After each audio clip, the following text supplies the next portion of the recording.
Thelma.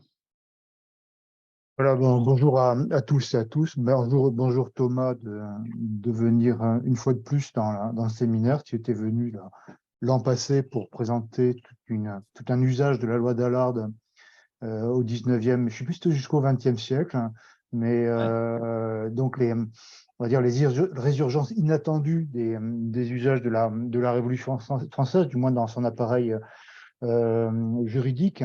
Tu es juriste, donc tu es spécialiste de droit public et tu t'intéresses à l'État, donc, et particulièrement depuis un certain nombre d'années à l'État dans la perspective de ce qu'on appelle les communs.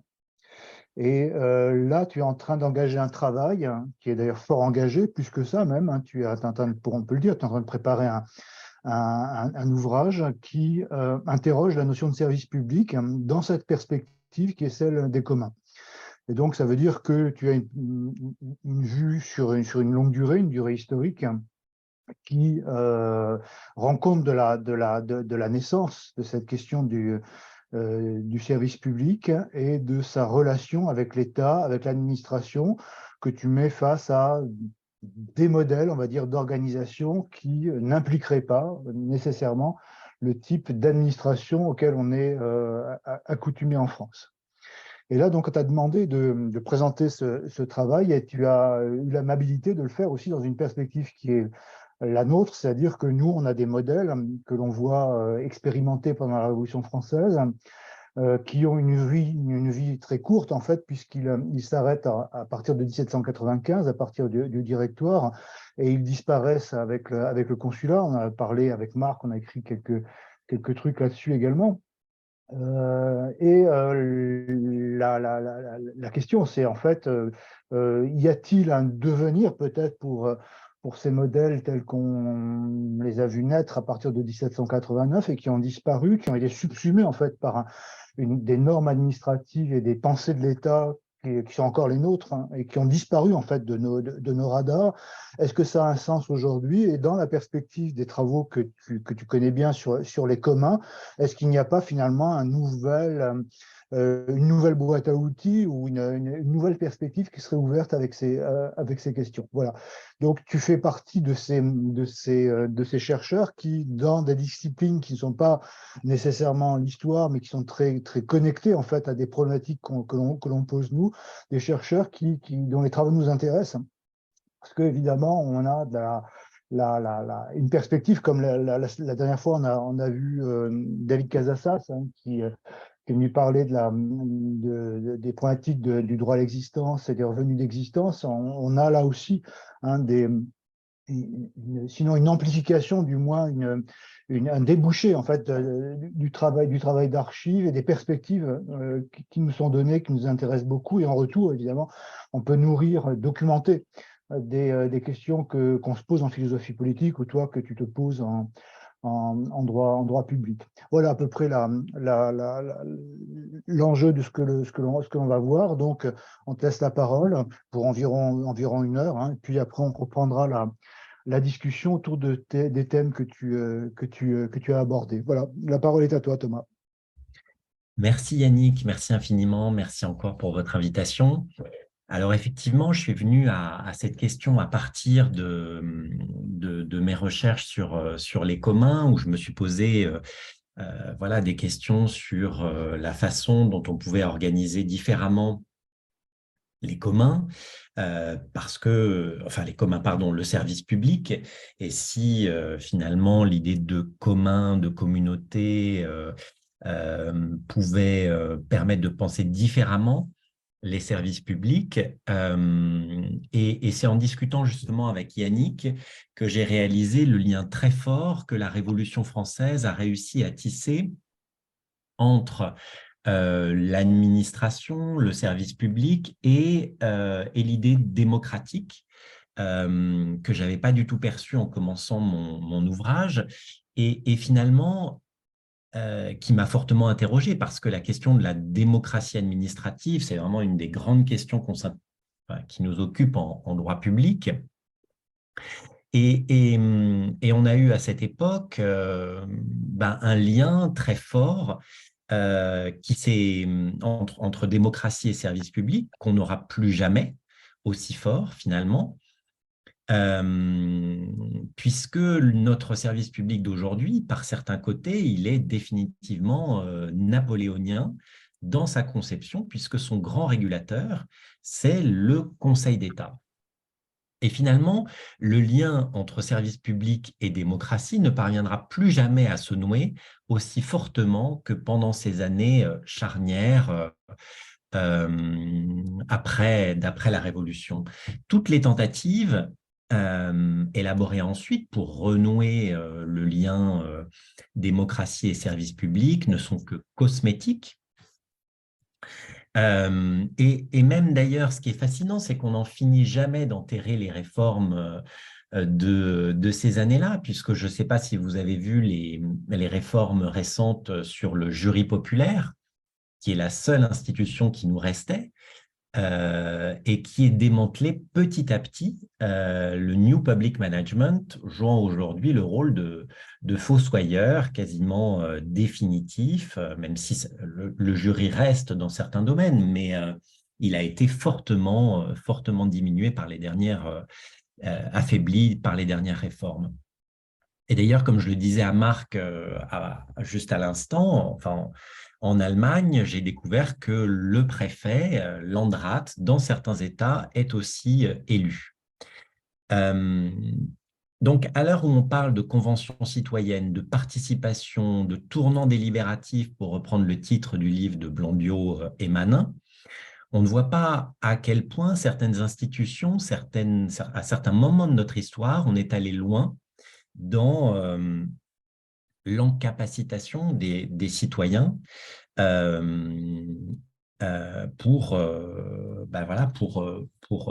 l'action administrative. Le jury populaire, j'y reviens, reste la seule institution dans notre pays où la décision publique est remise à des représentants du peuple et en plus tirée au sort. Donc, on voit la double modernité, puisque le tirage au sort est aujourd'hui, en tout cas en théorie politique, revenu, a été popularisé, en tout cas remis. Manin a montré tout son intérêt depuis les années 80. On voit donc la modernité de ce qui s'est passé dans ces années-là et qui n'est pas suffisamment mise en évidence, je trouve. Et peut-être, pour aller de l'avant dans la réforme de notre service public, faut-il justement regarder derrière nous. Je vais évoquer deux choses. L'invention de la démocratie administrative juste après la Révolution. On peut parler à cet égard de service public révolutionnaire, peut-être, dans le sens où, par rapport à la situation d'aujourd'hui, le degré de démocratie est résolument plus grand que les rêves les plus fous qu'on pourrait avoir aujourd'hui. On parle de Citizen Day dans les recherches de Fishkin et Ackerman. On parle de conventions citoyennes, de budget délibératif, etc. On voit qu'on était allé beaucoup plus loin à cette époque-là. Et personne ne parle d'ailleurs de l'élection de l'administration. Et d'ailleurs, on continue aujourd'hui encore à parler d'administrés. On est un pays où les citoyens sont des administrés, ce qui signifie bien qu'on ne fait pas le lien entre citoyenneté et administration. Un administré, ça ne peut pas être un citoyen. Et c'est ça que j'ai essayé d'étudier un peu dans mon livre à partir des communs, ce paradoxe entre un régime politique et un régime administratif. Paradoxe qu'on voit bien aussi dans le livre de Gaïd Andro qui m'a beaucoup servi. J'aimerais aussi montrer comment s'est construit ce malentendu, finalement, sous la Troisième République. Et on est aussi toujours l'héritier de cette construction qui n'est pas, à mon sens, démocratique. Donc, la constante de l'histoire du service public en France, c'est, me semble-t-il, la rupture et le repoussoir qu'a constitué ces réformes juste après la Révolution française. D'ailleurs, elle constitue toujours des repoussoirs, comme j'essayais de le montrer à partir de la réforme du jury populaire, réforme récente. Il est donc frappant de voir la radicalité des solutions de la Constituante dans le domaine le plus intimement attaché à l'État et qui manifeste celui-ci dans toute sa violence, à savoir le pénal. C'est la Constituante qui institue le jury populaire dans ce domaine, elle l'écarte en matière civile, ce qui constitue, avec le jury populaire en matière pénale, dans toute l'action publique, le seul endroit où la décision est remise entre les mains des représentants du peuple. J'en vois pas d'autre. De même, le choix des juges obéit au principe de l'élection, mais sur des listes pour concilier ce principe avec celui de la compétence. Le juge de paix restera élu jusqu'en 1802.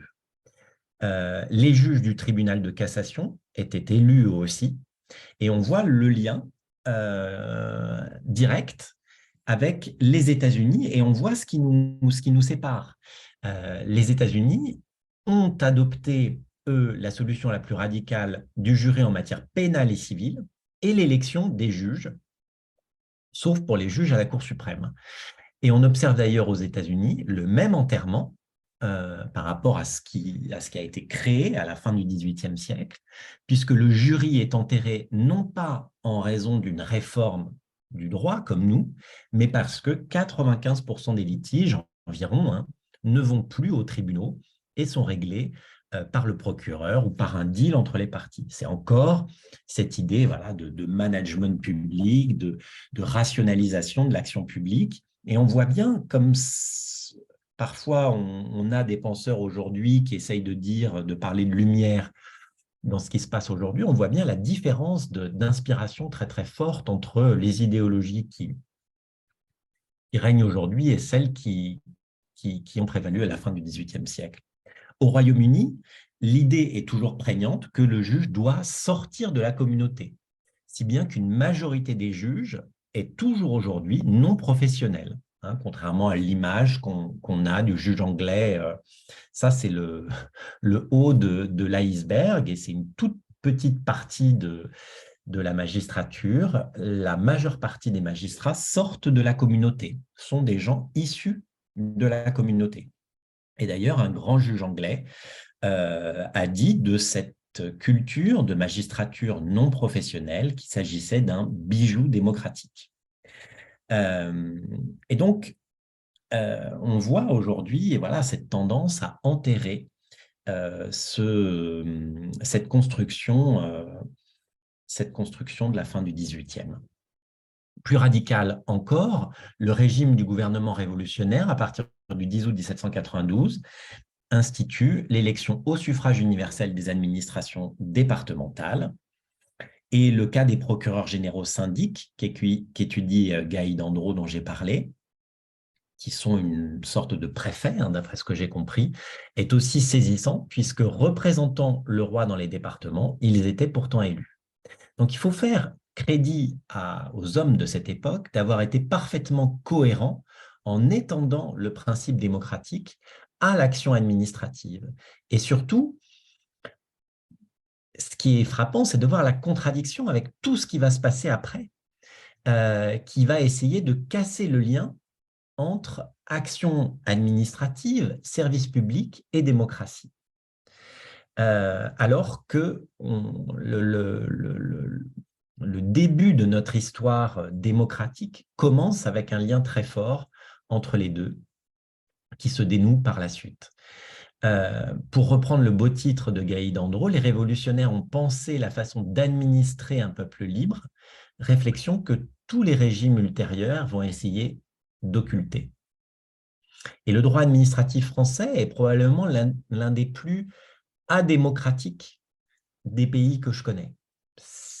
C'est celui, donc c'est le droit qui gère nos services publics, qui régule nos services publics, et c'est le Conseil d'État, et donc pas le législateur, qui a, pour une bonne part, été le chef d'orchestre du service public.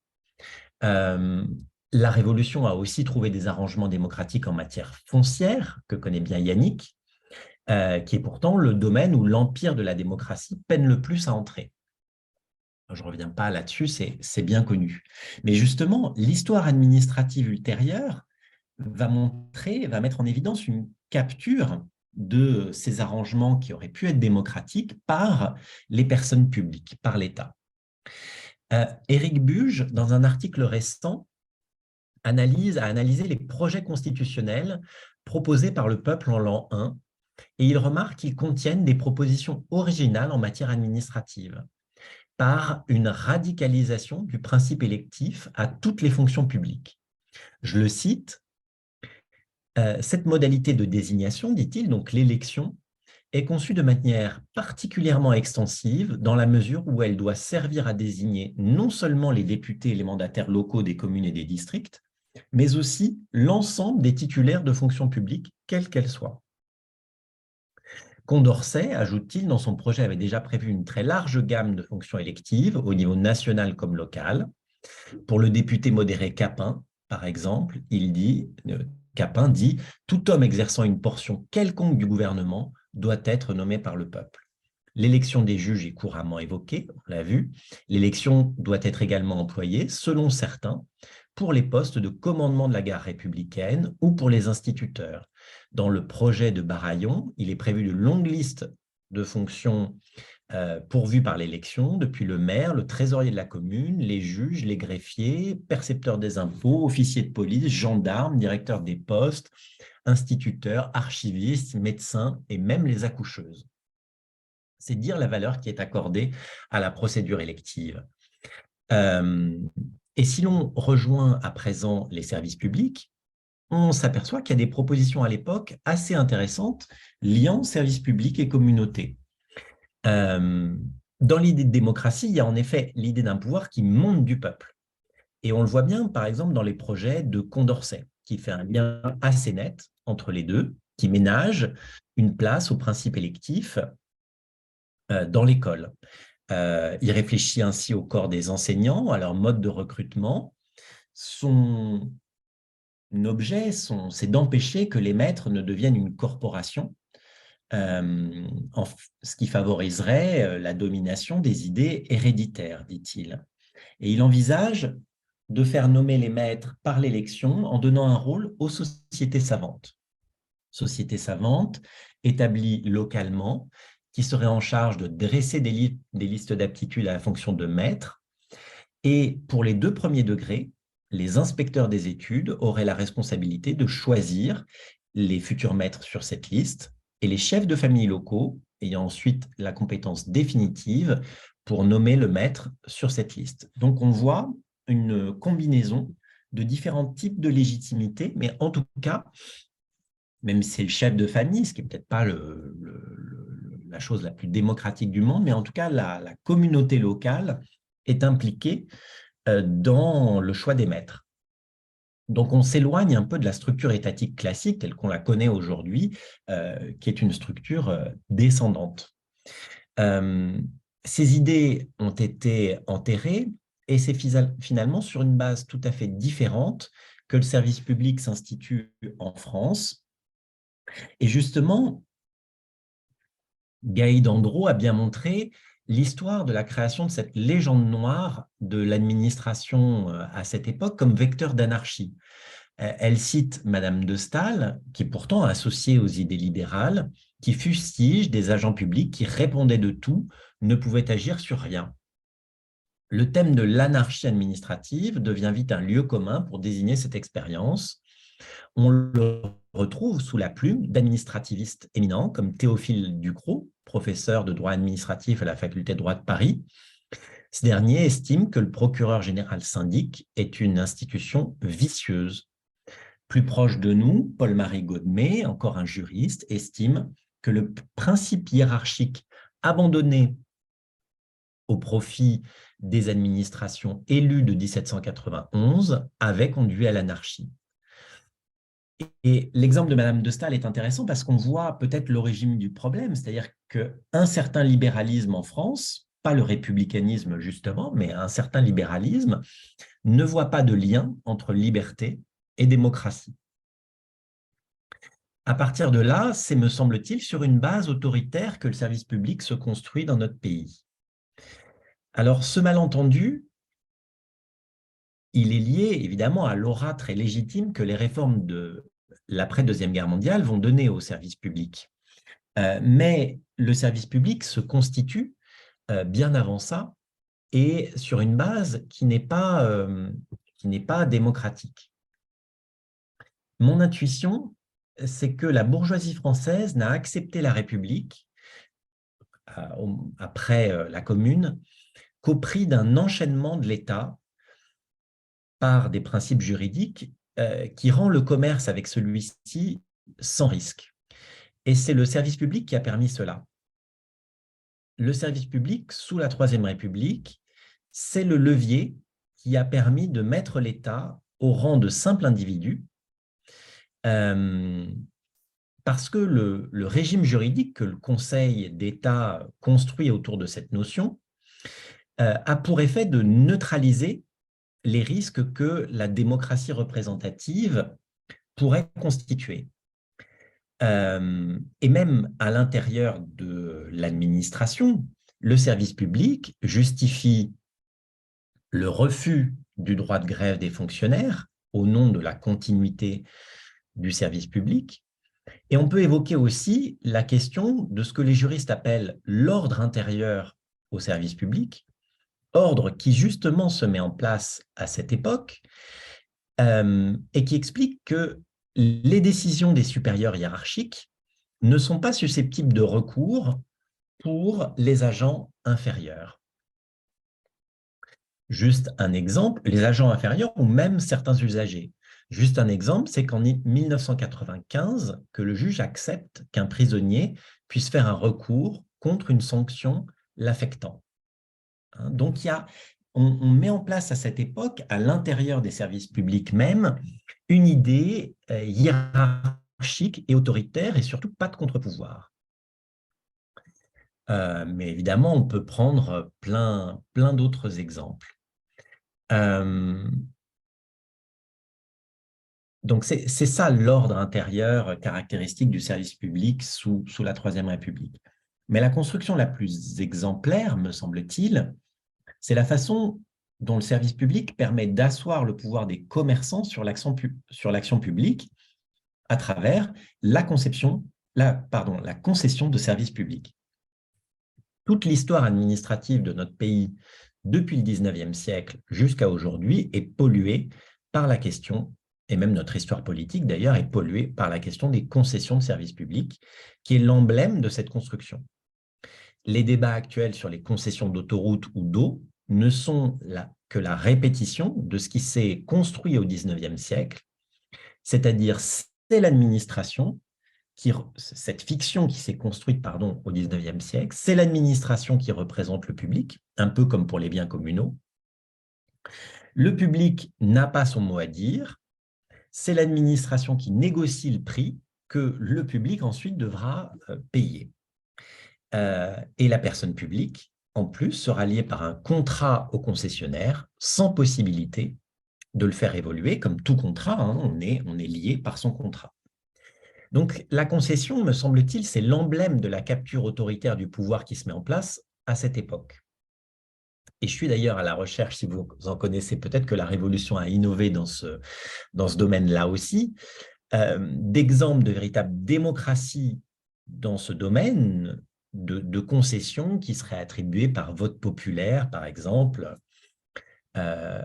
Si vous avez des exemples historiques de ce genre de choses, ça pourrait aider peut-être la construction future, l'évolution future du régime de la concession. Donc voilà, quelques idées. En conclusion, je voulais finalement dire qu'il n'y a pas plus neuf et plus moderne que ce qui s'est passé sous la Constituante pour tous les débats d'aujourd'hui. Il y a eu donc ce grand moment de démocratie administrative à cette époque. Mon collègue Dominique Rousseau, en droit constitutionnel, parle de radicaliser la démocratie. Mais dans son esprit, c'est le Parlement qui est important. De même, le projet de 6e République ne contient rien sur l'administration. Alors qu'on est bien d'accord que c'est dans l'administration que la majorité du pouvoir est exercée, et dans les services publics aussi, qui sont des lieux éminents de politique. Eh bien, il me semble que justement, pour radicaliser la démocratie, il faut revenir à toutes ces idées et révolutionner, entre guillemets, le service public. Voilà, merci.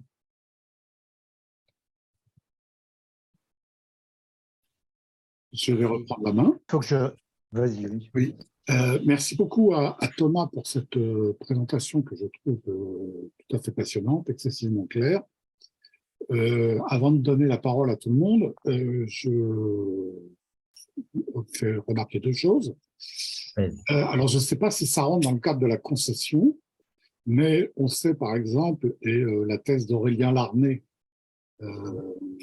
soutenue sous ma direction à Nanterre, a montré que, par exemple, lorsque on crée, lorsqu'on veut approvisionner les armées en chaussures ou en armes, mais surtout en chaussures, en vêtements, etc., c'est la commune qui négocie directement avec les ateliers. Donc, ça ne résulte pas d'un vote populaire, mais ça résulte d'une décision du peuple représenté par la commune et pas par l'administration. C'est-à-dire que alors, il existe par ailleurs dans les ministères ou dans les commissions ministérielles, comme en l'an 2, des gens qui sont donc de l'administration, qui passent des contrats avec des fournisseurs. Mais ces contrats avec des fournisseurs, contrairement à ce qui a été écrit en long, en large et en travers par Soboul notamment, n'ont pas été la plupart du temps n'ont pas été des contrats avec des grandes firmes commerciales ou capitalistes, mais plutôt avec des artisans. Alors, à l'exception de l'approvisionnement en armes, parce que les manufactures d'armes étaient déjà à cette époque-là concentrées. C'est-à-dire que ce n'étaient pas des artisans qui fabriquaient les fusils, évidemment, c'était plutôt des très grandes manufactures. Mais en ce qui concerne tout le reste, et Larnay le montre dans sa thèse, l'approvisionnement était délégué à des artisans, alors soit sous forme de coopérative informelle, soit sous forme d'entreprise, regroupement d'une série d'artisans, et c'était voté par la commune, par les représentants de la commune. Donc voilà un exemple qui peut éventuellement nourrir ta réflexion, mais je ne sais pas si ça relève vraiment de la concession de service public, même si incontestablement, ça a été un service au public, en tout cas, ça c'est certain. Si tu veux, il y a le même débat qui peut se poser sur les marchés publics, donc ça m'intéresse aussi. C'est vrai que les concessions, c'est un peu différent parce que ça va être des grands services, autoroutes, etc. Mais un mode démocratique d'attribution d'un contrat, je trouve aussi, ça m'intéresse énormément. Et je te signale également, alors je vous signale à tous également, la publication récente, parce que j'ai reçu le PDF aujourd'hui, la publication récente du bouquin de Eduardo Baker, qui est souvent parmi nous dans le séminaire, qui s'appelle Human Rights and Humanities Rights during the year 3 of the French Revolution. Alors, ce qu'il appelle l'an 3 de la Révolution, c'est en fait 1793. Hein, donc, il ne faut pas se tromper. Ce n'est pas notre an 3 en tant qu'historien, mais c'est l'an 3 de la Révolution à partir de 1789. Mais c'est une analyse justement des projets constitutionnels de l'an 1. Et donc, qui pourront éventuellement te donner également d'autres exemples, même si lui, je pense qu'il s'intéresse moins à cette question évidemment des concessions ou de l'administration. Voilà, donc j'ai fini ma prise de parole, je la laisse à qui veut la prendre. Eh ben, je vais Marc t'a donné de bonnes informations. La thèse d'Aurélien, tu auras pas mal, je pense, d'informations. Je te l'enverrai, hein, si tu veux d'ailleurs. Je dois la voir dans mes affaires en PDF. Moi, je voulais revenir sur un gros morceau, en fait, qui est la construction de la notion même de service public. Tu as fait une allusion rapide. Mais j'ai l'impression qu'il y a, à ce moment-là, sous la Troisième République, alors tu disais, il y a une aura positive, hein, du service public. On défend le service public, on défend une idée d'un État protecteur, en fait, qui renvoie à une démocratie sociale, à une idée de partage des richesses, voire de partage du pouvoir. Aujourd'hui, on a cette représentation du service public qui n'est pas ce qu'elle a été initialement. Est-ce que tu pourrais revenir et nous rappeler la manière dont le concept s'est construit autour d'Oriou, de Duguy, et donc dans un contexte qu'on pourrait qualifier finalement de relativement réactionnaire, en fait, dans les idées ou d'antidémocratique chez ces auteurs-là, qui correspond aussi au moment, enfin là je me réfère à la thèse de Marie-Joëlle Redor, c'est ça, Voilà. hein, qui explique comment aussi la souveraineté populaire a été complètement évacuée à ce moment-là. On a commencé à théoriser la souveraineté nationale, hein, ça va donner Karen Malberg par la suite. Voilà. Une vision de la représentation, en fait, qui évacue la démocratie en lui donnant simplement des apparences, un écran de démocratie qui n'est pas le réel. Et j'ai l'impression qu'il y a une conjonction assez forte, en fait, entre ce mécanisme qui aspire la souveraineté et celui qui met face à lui un service public. Ce qui est d'autant plus intéressant qu'avec nous, on le voit se constituer de la même manière à la fin de la Révolution française. C'est-à-dire Bonaparte fabrique un service public, une administration qui va avoir pour fonction de phagocyter la démocratie, la souveraineté populaire. On a l'impression que ça se rejoue à ce moment-là sous la Troisième République. Tu peux revenir un peu sur ce dispositif, je trouve ça extrêmement intéressant.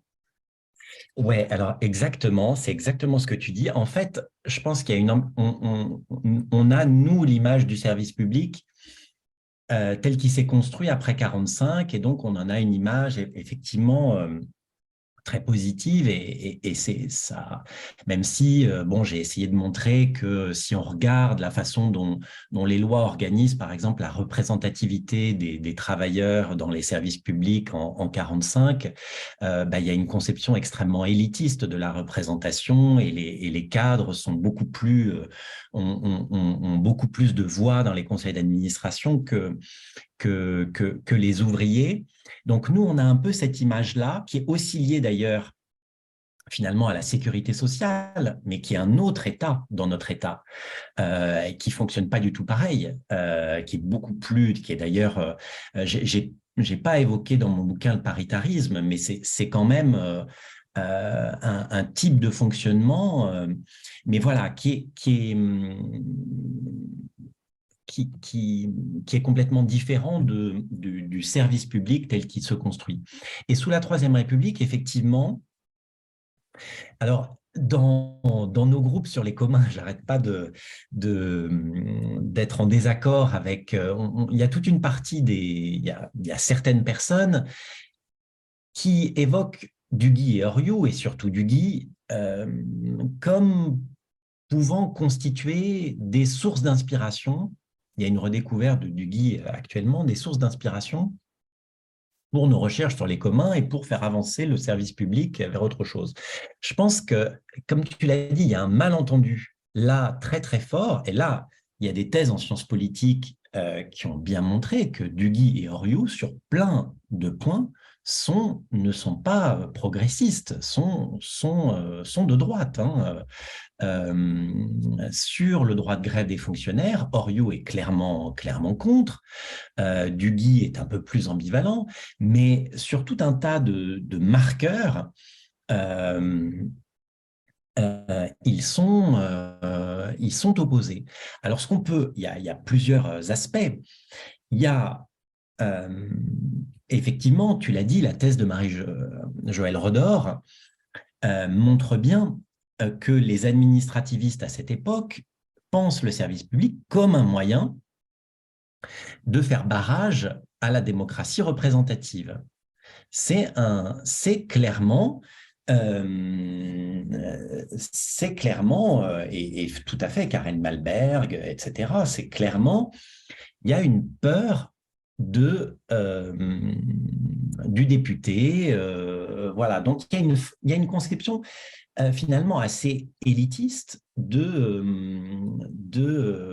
l'administration, de l'action administrative qui se construit dans ces années-là. Et la concession, elle est clé parce que justement, une fois qu'elle est signée, si la démocratie veut revenir dessus, et on le voit bien actuellement sur les concessions d'autoroutes, c'est la même chose, on ne peut pas revenir dessus. Donc, les représentants du peuple ou le peuple ne peuvent plus rien contre le concessionnaire et sont liés. Donc, toutes ces constructions juridiques sont toutes des constructions finalement qui visent à neutraliser le pouvoir parlementaire. On pourrait parler de la valorisation aussi de la délégation, c'est-à-dire du pouvoir que le Parlement va donner à l'administration. Voilà. J'ai parlé la dernière fois du décret d'Allard et la façon dont il est réinterprété à cette époque, comme voilà, les communes ne pourront pas créer des services publics justement parce que le Conseil d'État estime que c'est contraire à la liberté du commerce et de l'industrie contenue dans le décret d'Allard. Donc, on a en fait toutes ces constructions autour du service public à cette époque-là. Le service public sert en quelque sorte d'emblème pour justifier une neutralisation du pouvoir parlementaire, du pouvoir représentatif, finalement. Et comme, en parallèle, il n'y a pas non plus de réflexion sur la démocratie participative ou revenir à ce qu'avait fait la Constituante sur l'élection, par exemple, d'administrateurs, en fait, la légitimité démocratique de l'administration est limitée de tous les côtés. Là où, finalement, la Constituante avait gonflé à bloc la légitimité démocratique de cette action-là, puisque ça procède à la fois du pouvoir parlementaire et en même temps d'une élection par le peuple. Et donc voilà, il y a, me semble-t-il, un malentendu vraiment fort des gens qui veulent faire de Duguay et Oriou, voilà, c'est vrai que ce sont deux auteurs qui vont introduire le solidarisme dans la pensée juridique et qui vont être ceux qui vont justifier le fait une rupture avec la conception individualiste du droit et donc fonction sociale du droit, etc. Ça, oui, et en ça, ils sont progressistes à cette époque. Mais pour le service public et l'action publique, c'est vraiment des penseurs qui sont en retrait très fortement par rapport et ça, Redor le montre très bien, mais aussi les politistes qui se sont intéressés à tous les marqueurs sur lesquels, à tous les marqueurs politiques à l'occasion des débats où ils ont pris position. Ça, c'est très clair. Et la continuité du service public, le droit de grève, c'est par exemple un exemple très fort de ça. Moi, je vais, puisque pour l'instant personne ne se lance, je vais revenir à mon dada, que j'avais déjà évoqué la dernière fois. C'est que, en fait, ces processus sont chronologiquement liés avec la montée de l'autonomie du pouvoir exécutif par rapport au pouvoir législatif. Voilà. Tel que Rousselier l'a montré dans son bouquin « La force de gouverner ». Voilà. C'est-à-dire qu'à un moment donné, le pouvoir exécutif, en tant que chef de l'administration, puisque ce qui est au sommet de l'administration, c'est le pouvoir exécutif, c'est le ministre, et donc le pouvoir exécutif, le pouvoir exécutif se prétend être le représentant des intérêts de la nation à côté des représentants politiques de la nation. Donc il y a une espèce de séparation que tu évoques bien, hein, mais qui est une autre séparation, qui est celle entre la représentation politique, démocratique, et ce qu'on pourrait appeler, en utilisant un terme un peu anachronique, une représentation virtuelle des intérêts de la nation. Voilà. La représentation virtuelle, parce qu'évidemment, le pouvoir exécutif, en tout cas dans la Troisième République, n'est pas élu, ni dans la Troisième, ni dans la Quatrième, ce qui évidemment change un peu avec la Cinquième République, puisque dans la Cinquième République, le pouvoir exécutif est élu, bien que les ministres ne le soient pas, et que dans la Cinquième République, le président peut se prévaloir de la légitimité du vote pour se prétendre être le représentant, cette fois-ci direct, des intérêts de la nation à côté des représentants du peuple, c'est-à-dire du pouvoir législatif. Alors, je pense qu'il y a là un lien fondamental entre la conception du service public, enfin les conceptions originales du service public et finalement la question du pouvoir exécutif.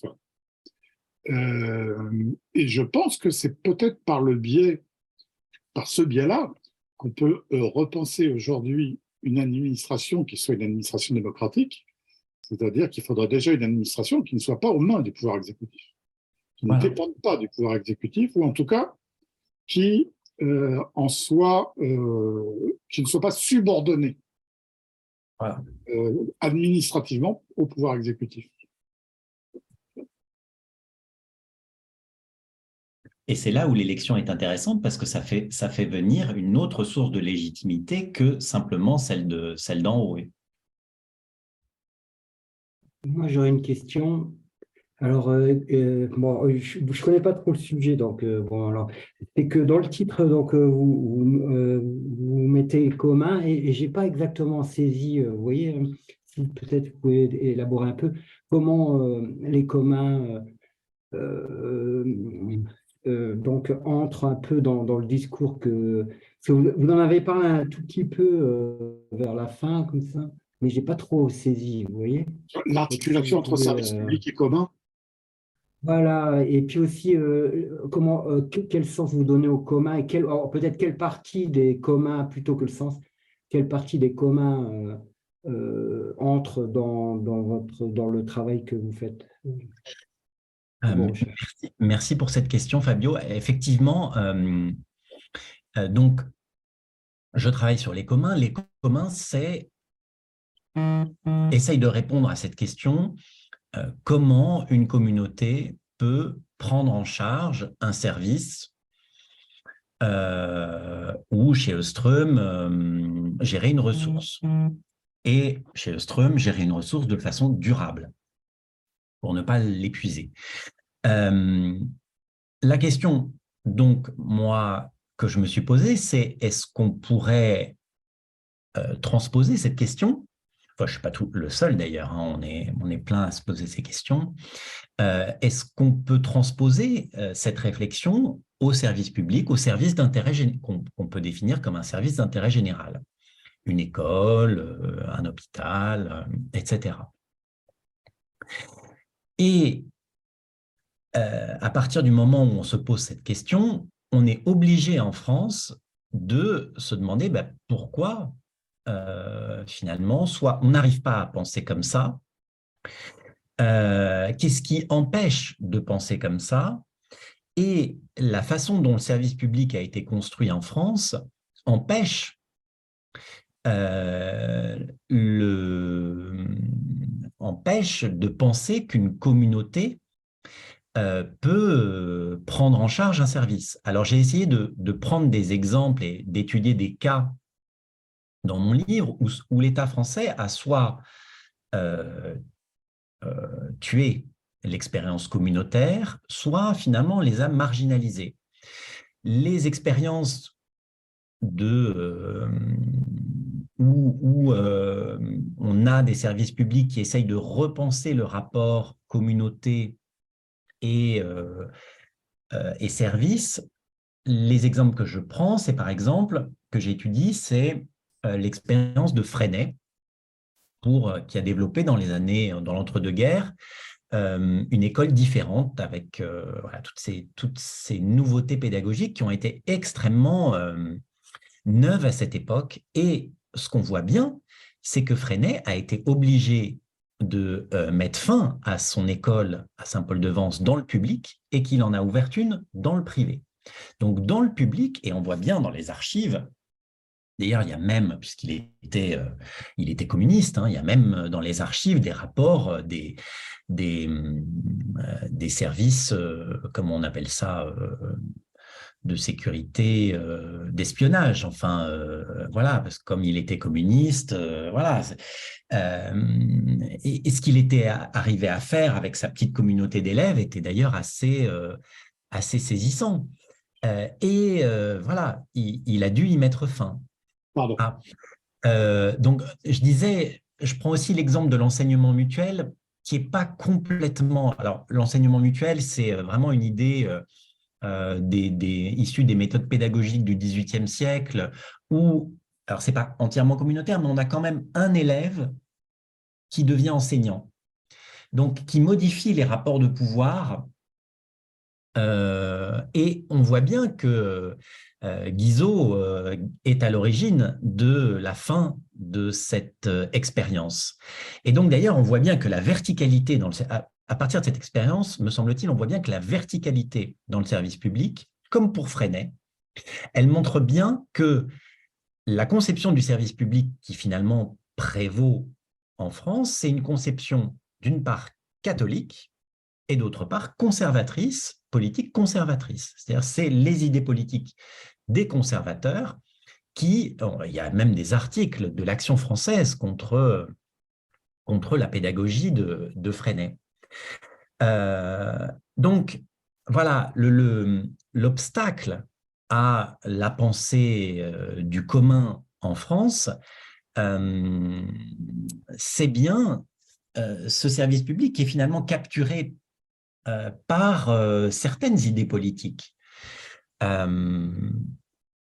Alors, je développe aussi des exemples, des cas de services publics communautaires qui sont dans une position de marginalisation dans le cadre des services publics actuels. Je prends essentiellement deux exemples. La psychothérapie institutionnelle, pardon, qui sont sous Vichy, il y a eu j'ai découvert ça en bossant là-dessus, ce qu'on a appelé l'Holocauste des fous, 40 000 voilà, au moins 40 000 aliénés qui ont été affamés sous Vichy, et du coup il y a eu toute une réflexion pour faire des hôpitaux psychiatriques humains. L'exemple qui a été le plus fameux à cette époque, c'est celui parce que son nom est connu, c'est Guattari à Laborde, mais qui est lié à des expériences d'ailleurs liées aux anarchistes catalans. Et à Laborde et dans ces cliniques, qui est privée d'ailleurs, eh bien, ce sont les patients qui sont en charge de leur cure. Donc là, on a vraiment une réflexion dans le cadre de la psychothérapie institutionnelle comme de la pédagogie institutionnelle sur le rôle de la communauté dans la fourniture du service. Et le dernier exemple que je prends, c'est l'autogestion dans le domaine des services publics. On a des lycées autogérés qui ont pris leur essor à la suite du programme commun. Je pense que c'est une des concessions que le PS a faites aux communistes et plutôt au mouvement autogestionnaire dans la gauche, parce que les communistes n'étaient pas farouchement pour l'autogestion. Mais ces lycées autogérés aujourd'hui, dans le sillage de 68, voilà, sont dans une position de marginalité, et on voit bien dans certaines archives qui sont… ça rentre pas dans la hiérarchie administrative française, ils l'acceptent, mais du jour au lendemain, on peut y mettre fin. Et d'ailleurs, j'avais fait un entretien qui m'avait vraiment beaucoup intéressé. Alors là, pour le volet psychiatrique, avec un médecin, avec Fabienne Orsi, que connaît bien Yannick, donc qui est une collègue qui est vraiment très, très connue pour ses recherches sur les communs. Et elle m'avait mis en lien avec un médecin psychiatre d'un hôpital classique français. Donc un hôpital, c'est un établissement public, c'est vraiment l'institution caractéristique de la verticalité telle qu'on l'a élaborée à partir de la Troisième République, avec l'idée de tutelle d'ailleurs, qui est un des principes fondamentaux de son fonctionnement.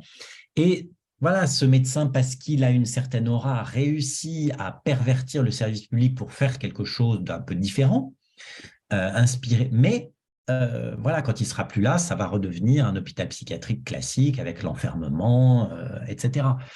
Donc voilà, le service public, c'est en quelque sorte ce qui empêche de penser un service communautaire. Et voilà, c'est en ça qu'il y a ce lien, mais ça reste un peu l'horizon de ce que j'essaye de penser. Ouais, pour préciser ce que tu dis, Thomas, là, cette idée de commun, c'est pas le marché. Voilà.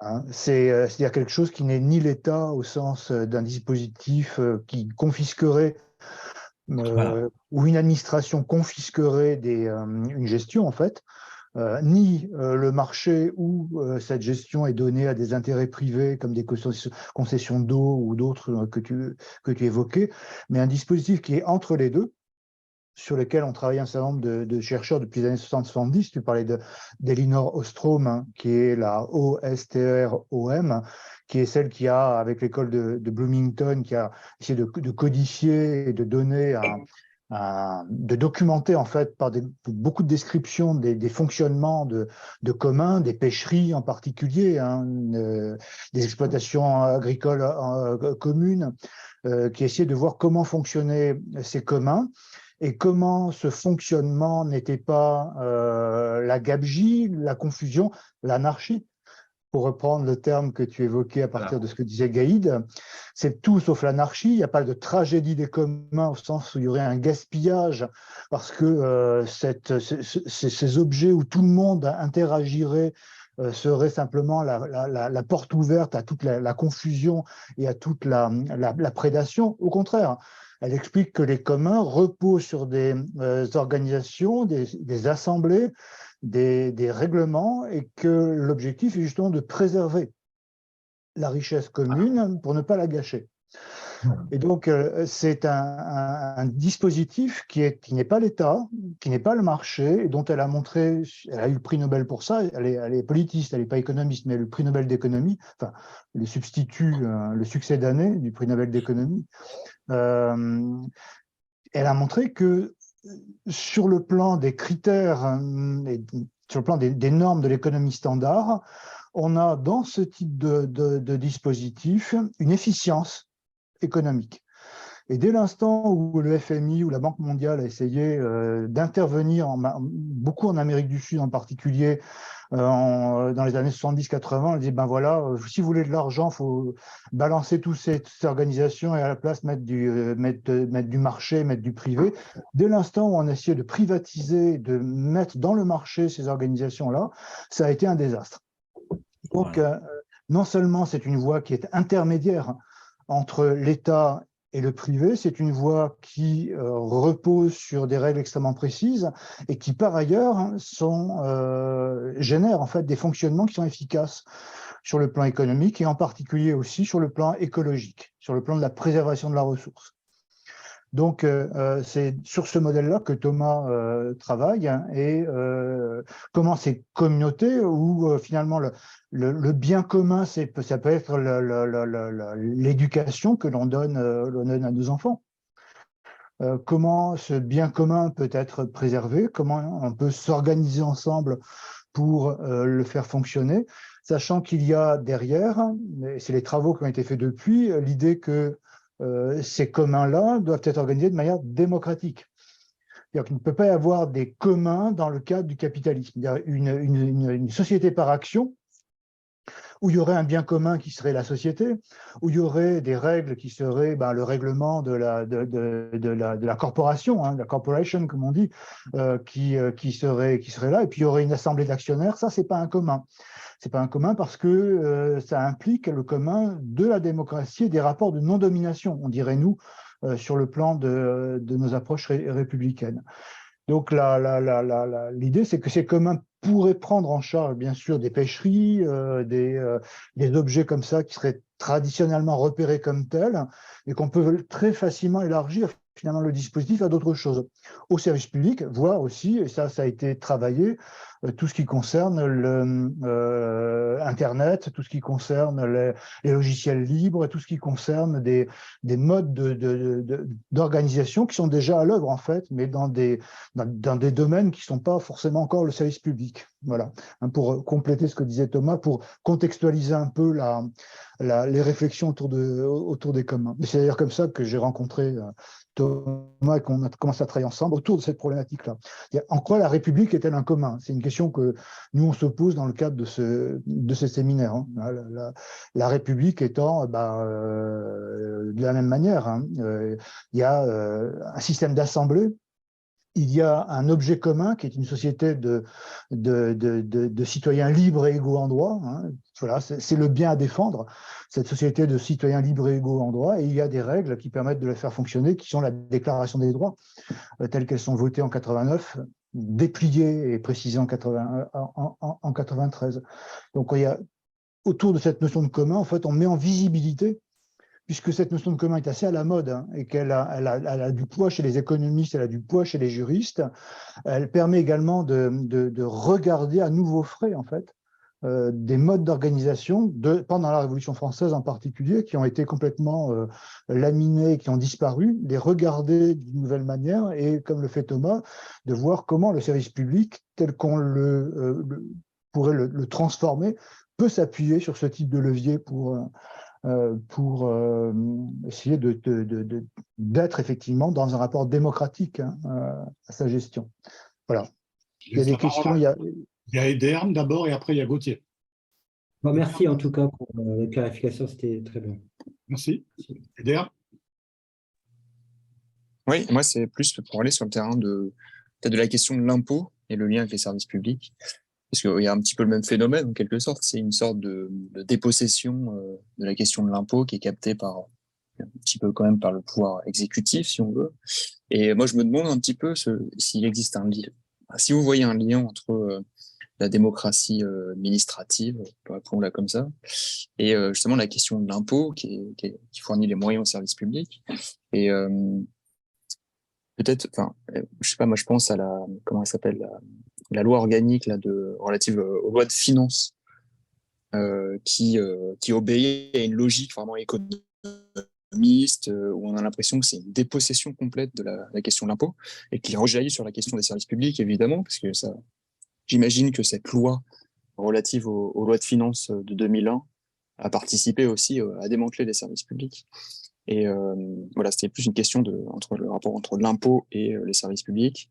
Et pour compléter aussi ma remarque, là, pour le coup, je pense en particulier aux États généraux, à l'époque de l'Ancien Régime, qui avaient tenté justement de s'approprier le pouvoir fiscal au XIVe siècle, au milieu du XIVe siècle, qui avait échoué, et qui avaient essayé justement d'administrer eux-mêmes. Alors, je sais pas, est-ce que c'est démocratique, je discute, qui avaient essayé au moins d'administrer eux-mêmes les impôts. La monarchie, évidemment, avait repris le dessus, etc. Et ça avait entraîné le déclin, justement, des États généraux dans toute la suite, la question de l'impôt perpétuel, qui n'était plus voté démocratiquement, etc. Voilà. Et ça avait rejailli, évidemment, sur les services publics qui étaient pris en charge par la monarchie. On va peut-être donner la parole à Gauthier avant que Thomas réponde. Allez-y, Gauthier. Oui, merci pour cette intervention. Ce sujet très intéressant. En fait, moi, c'était plus pour donner un exemple. Ça me faisait penser un aspect de mon Master 2 en 2016 avec Hervé Levers. En fait, j'ai fait un master sur la ville où j'enseigne. C'est Orchy, une ville dans le nord.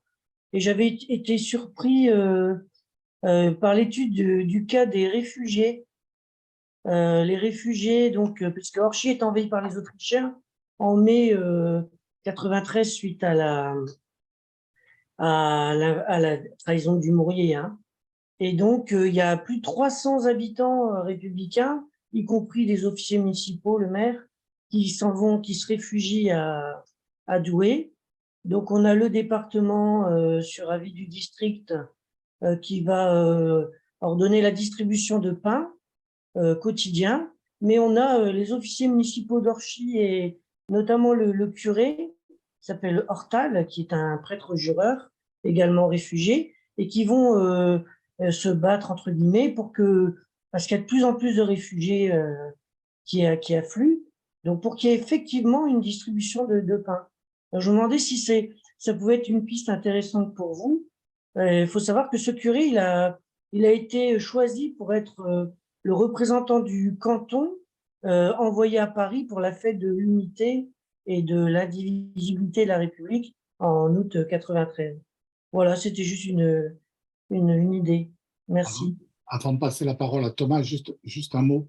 Je pense qu'effectivement, la question des secours publics pendant la Révolution française est un enjeu de ce qu'est le service public. Et je pense qu'effectivement, l'administration des secours publics, notamment sous le gouvernement révolutionnaire, a été décentralisée, puisqu'il a été affecté aux communes et n'est pas les communes ne sont pas sous la tutelle. Elles correspondent avec le ministre, mais elles ne sont pas sous la tutelle du ministre. Je redonne la parole à Thomas Pérou. Pour compléter simplement ce que tu dis, Marc, puisque Thomas parlait d'éducation, la loi Bouquet donne toute l'organisation de l'instruction aux communes. C'est-à-dire que là aussi, si on prend les grands monstres en fait de ce qu'on appelle le service public, on a là aussi quelque chose qui est totalement décentralisé en 1793. La seule limite étant que c'est la Convention qui décide de la liste des bouquins qu'on va utiliser. Voilà, le programme national. Voilà, il y a toujours un cadrage législatif, dans lequel on définit. Voilà.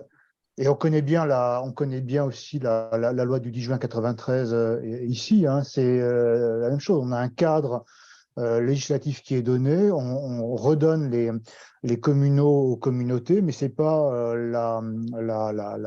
l'Assemblée qui décide du cadre réglementaire. Le cadre réglementaire est donné. Le pouvoir réglementaire est donné à chaque fois à chaque communauté.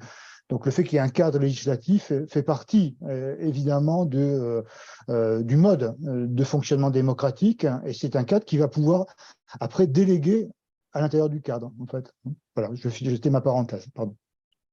Oui, je trouve, je vais aller dans l'ordre inverse. Effectivement, je trouve cet exemple très intéressant parce que c'est vrai qu'on peut s'intéresser à des services publics communalisés où les communautés sont très proches, mais il faut aussi se demander qu'est-ce qui reste de commun au niveau national. Et par exemple, le programme scolaire, là, on peut très bien imaginer et même souhaiter que ça reste un programme national qui peut s'adapter effectivement en fonction des…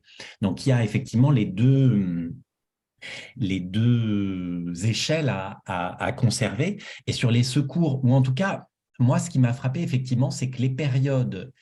alors, je ne me suis pas intéressé à celle-là, mais il y a une expérience qui m'a beaucoup intéressé, c'est les républiques d'enfants pendant la Deuxième Guerre mondiale.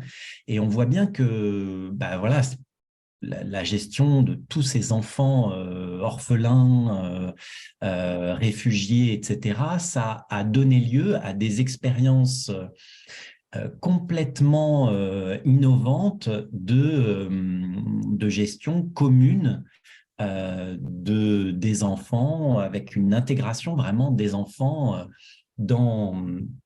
Donc, les secours, et je suis d'accord, c'est un laboratoire dans toutes les époques de crise, finalement, sauf aujourd'hui, où Le pire étant Calais, géré par les Anglais qui ont privatisé la gestion des émigrés à une entreprise privée, ce qui est inconstitutionnel en France. Bref.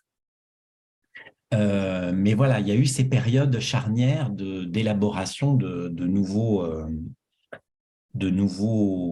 modèles de gestion plus communautaires. Et sur les impôts, alors c'est effectivement un problème extrêmement aigu. Alors pour aller dans votre sens, et peut-être, alors la LOLF, c'est effectivement un exemple typique, mais le plus fort, c'est certainement l'étatisation de la sécurité sociale avec le gouvernement Juppé qui introduit la loi de financement des sécurités sociales à partir du milieu des années 90.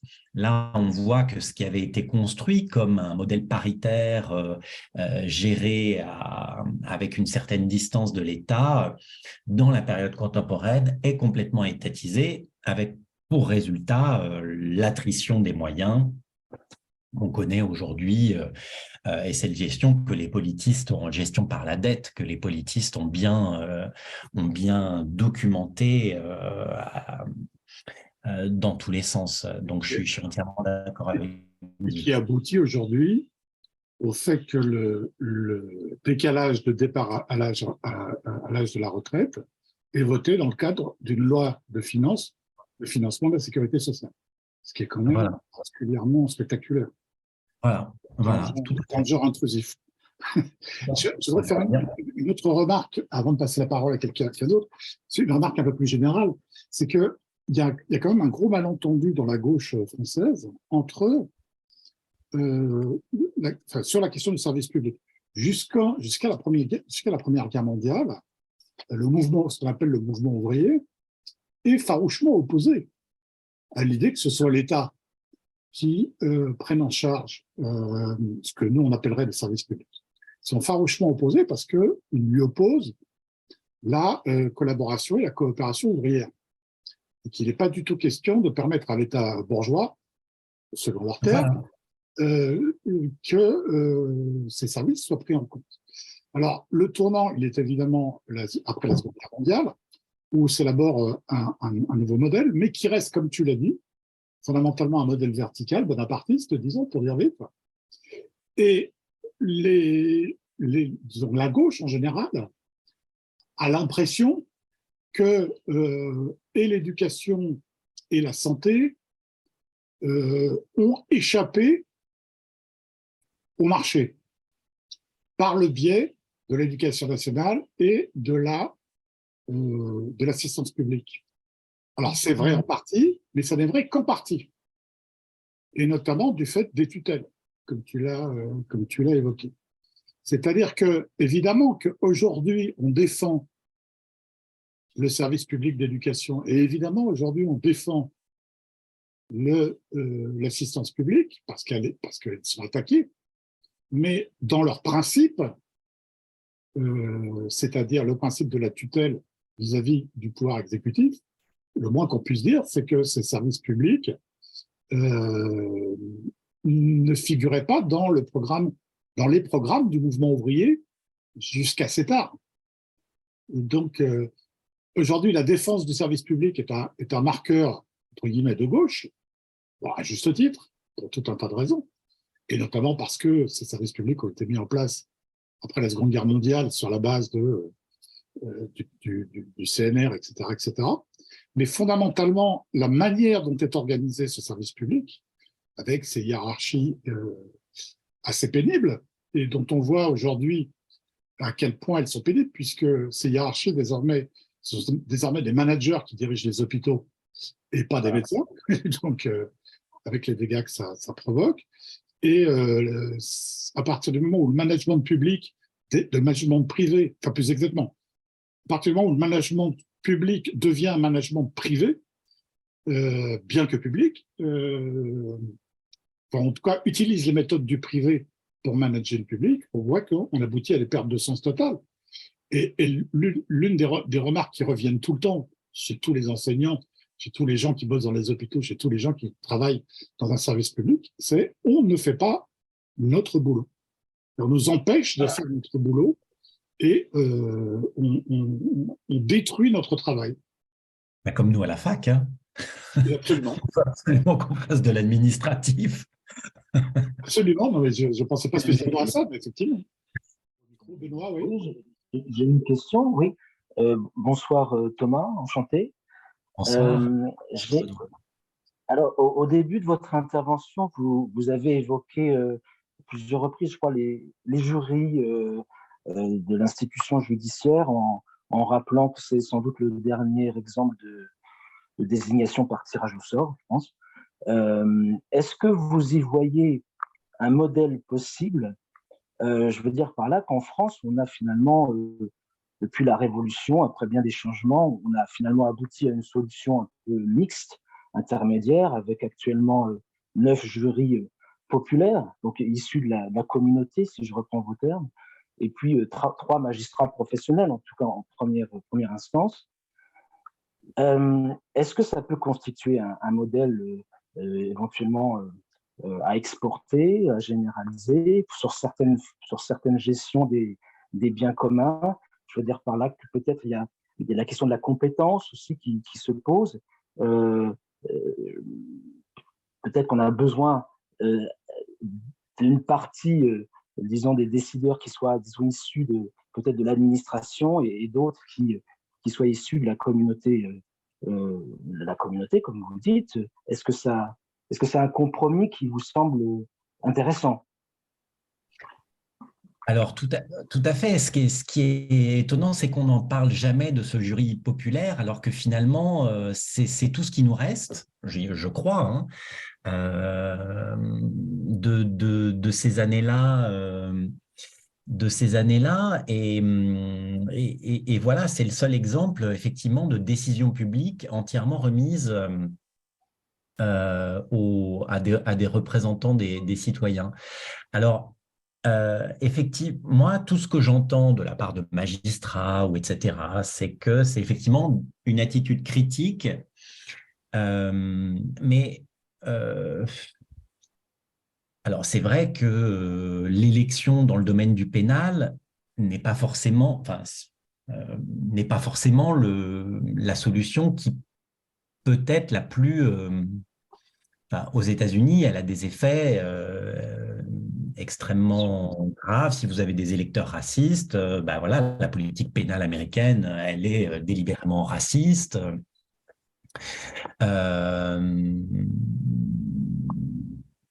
Alors que les procureurs sont élus. Donc ça peut avoir. Le populisme pénal peut être nourri par l'élection.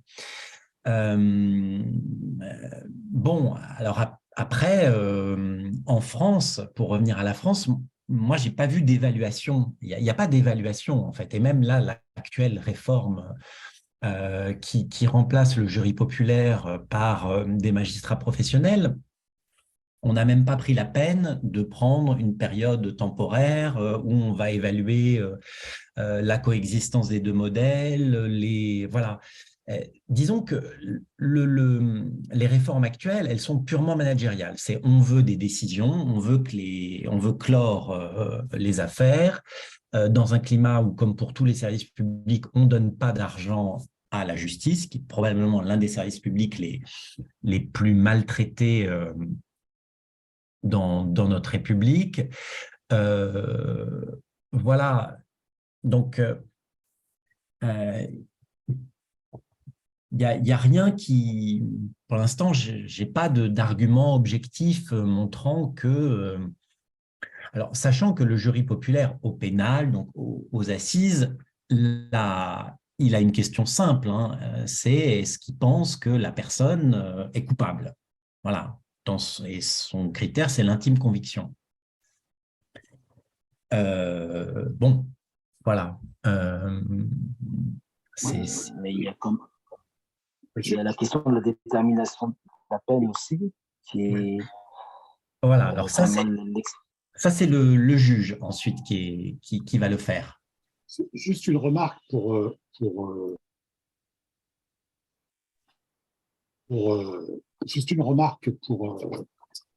répondre entre guillemets à Benoît. Sous la Révolution française, les juges sont élus, mais ils sont élus sur compétence. Voilà, liste Donc d'aptitude. la question, n'importe qui n'est pas juge pour la Révolution française, même s'ils sont élus. Ils sont élus sur compétence. Et la question, c'est pas compétence VS versus élection.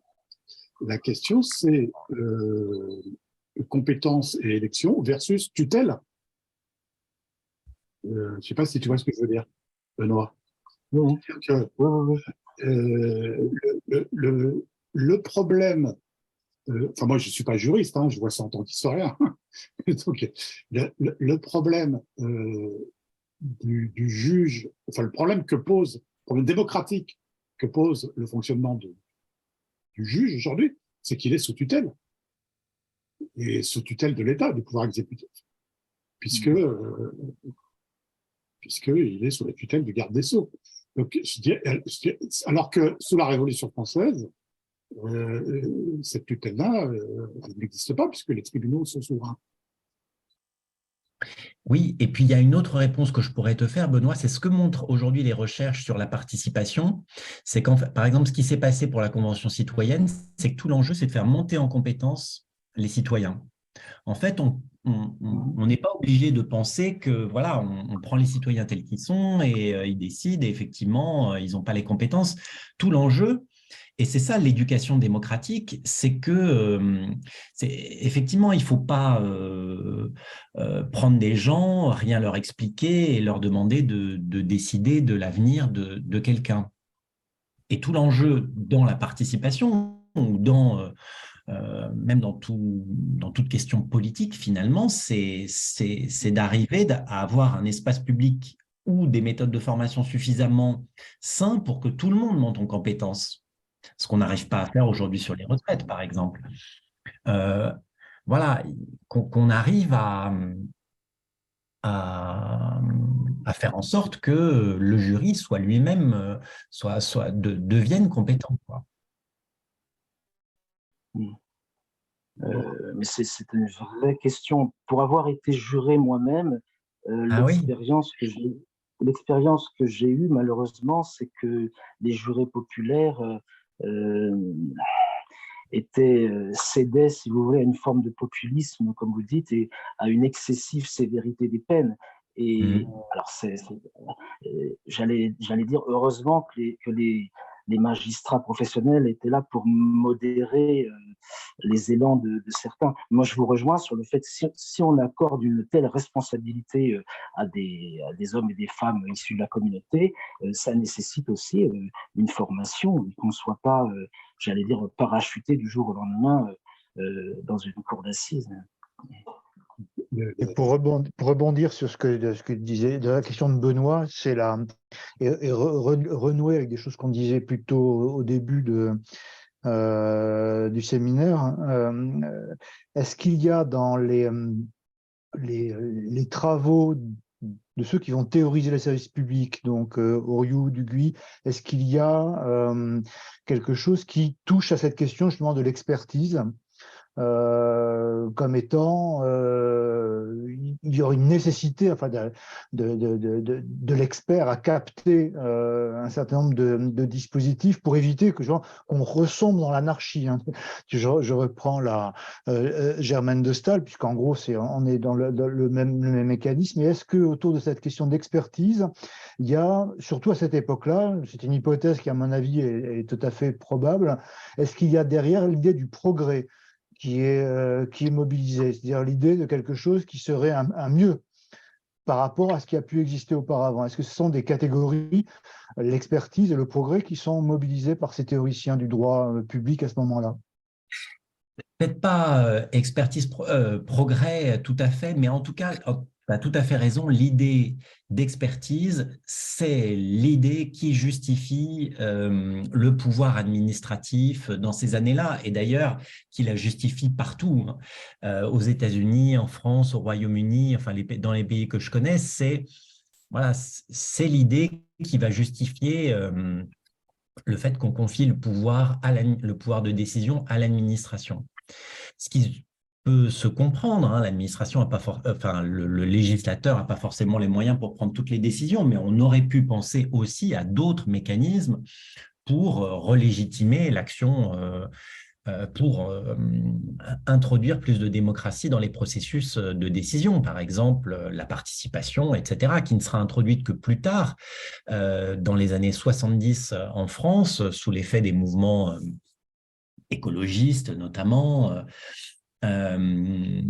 Et donc, voilà, l'idée d'expertise, de compétence, c'est effectivement toujours l'idée qui est mise en œuvre pour justifier le pouvoir administratif par rapport au Parlement. Tu as tout à fait raison, ouais. Il y a un autre mécanisme révolutionnaire qui est intéressant, c'est celui qui est dans la Déclaration des droits. C'est-à-dire qu'en théorie, tout citoyen a le droit de se faire rendre compte de l'activité de l'administration. Or, on sait très bien qu'il n'existe, en tout cas dans notre Constitution, à part le tribunal administratif, pas de moyens, il n'existe pas de mécanisme, ou alors je dis des bêtises, hein, peut-être aussi.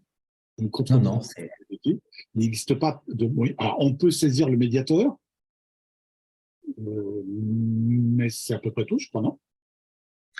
Oui, et même en tant qu'historien, alors vous travaillez sur des périodes où il y a moins de problèmes que pour ceux qui travaillent sur des périodes plus récentes, mais l'accès aux documents, l'accès aux archives, qu'on pense à la guerre d'Algérie, qu'on pense à… Il y a toujours des problèmes, et voilà, parce que l'un des premiers moyens de reddition des comptes, c'est l'accès aux documents. Et ça, c'est toujours problématique dans notre démocratie. Parce que sous la Révolution, étant élus, les administrateurs rendent compte. Voilà. Et quand ils ne veulent pas rendre compte, eh ben on les destitue et on élit quelqu'un d'autre. Voilà, exactement.